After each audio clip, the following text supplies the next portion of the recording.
Hi, I'm Ken Garrison, Director of the Zamok Institute. Today I want to comment some on current events. This week our whole nation has been focused on domestic issues of the signing of the new health care bill and so on that was signed on Monday by President Obama. But I suspect that the emphasis on domestic policy perhaps has overshadowed maybe even a more significant international development that we see happening. The Prime Minister of Israel, Mr. Netanyahu, was in Washington this week. There is a growing disagreement between the Obama administration and Israel over the issue of building in Jerusalem. Now, the Obama administration had made a big issue of this initially with Vice President Biden and then Secretary of State Clinton and now Mr. Obama, and declaring that these buildings were in settlements. Mr. Netanyahu spoke at an AIPAC conference and declared that Jerusalem was not a settlement. Jerusalem indeed was the capital of Israel.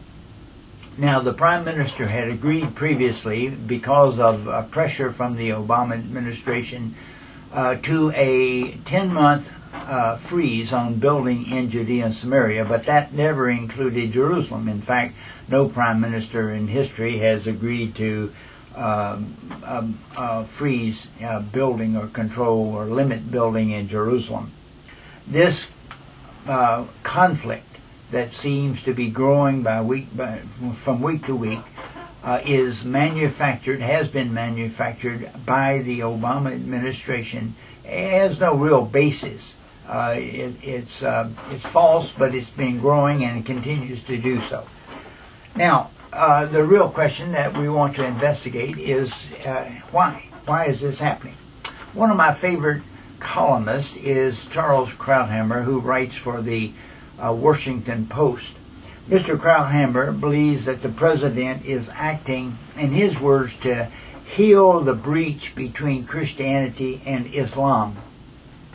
Or another way of looking at it would, as Mr. Krauthammer stated, to heal the breach between what Mr. Obama sees as a post-imperial West with the Muslim world. So therefore, U.S. foreign policy is being redirected, the realignment with the Muslim nation and against traditional allies. I know this has been happening and it's puzzling to everybody to see. Now, there is a reason for this. I believe that it simply reflects Mr. Obama's life experience. Mr. Obama was born a Muslim. His early years, he grew up as a Muslim.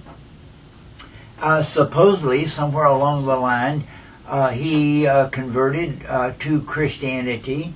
Although I have never heard any specific detail of that. But whatever the case, the last 20 years or so has been spent under the teaching of Reverend Jeremiah Wright in Chicago. Now, the church led by Reverend Wright honors men like Louis Farrakhan, who is the leader of the Black Nation of Islam movement in the United States.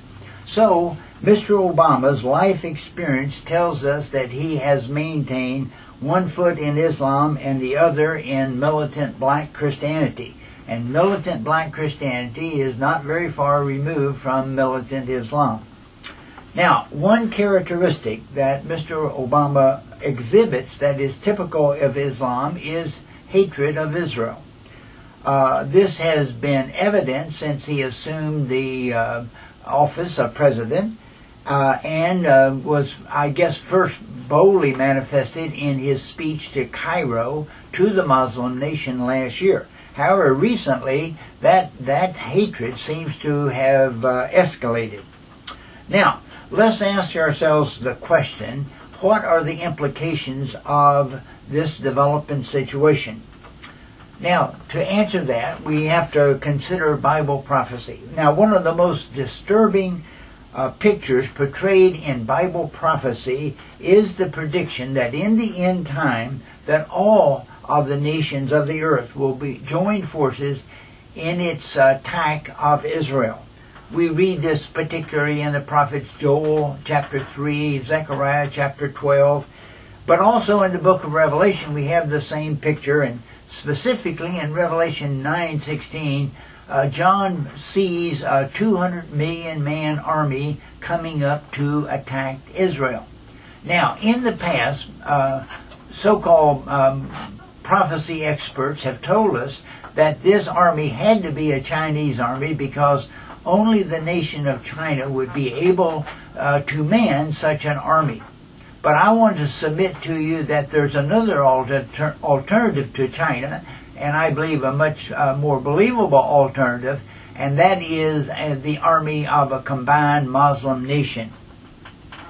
The Muslim nation itself comprised of something like 1.5 billion people, therefore they're well able to man a 200 million man army.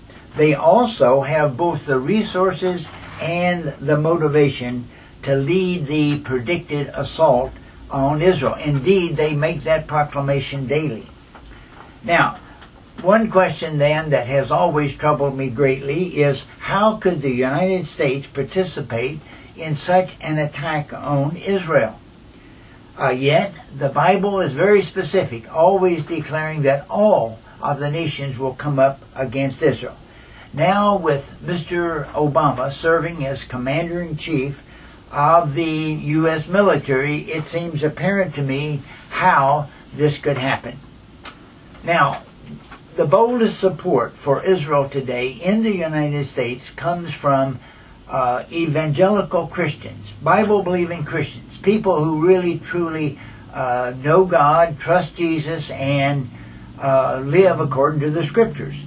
Now, in order for the president to join the Muslim nations in the assault against Israel, the voice of Bible-believing Christians will have to be suppressed. To accomplish this, not only will the hated Israeli settlers be vilified, evangelical Christians will be vilified also. And obviously, Hollywood and the traditional media sources will enthusiastically join this vilification. They already do it, so it's nothing new for them. So let me raise a flag of warning for us. I believe that those of us who love Israel and support her will soon be portrayed as enemies of peace right alongside of the hated settlers in Judea, Samaria, and Israel. This will occur as the leaders of this nation are leading the nation into an awful, awful judgment by the hand of the God of Israel. God will defend His people. Thank you for looking at us today.